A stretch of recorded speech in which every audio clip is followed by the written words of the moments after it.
Yun, ngayong gabi nga pala mga idol ay magluluto na naman ako for today's video. Mayroon akong kalabasa, bunga ng malunggay at saka okra.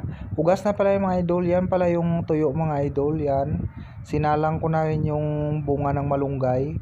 Kumulo na pala kaagad yung tubig mga idol, saka sinundan ko na rin po ng boneless bagoong.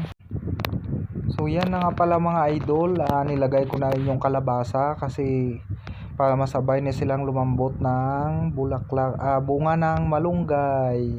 So yan na mga idol, nilagay ko na rin yung okra. Kumukulo-kulo na rin siya mga idol. Ulam ko nga pala to mga idol ngayong hapunan.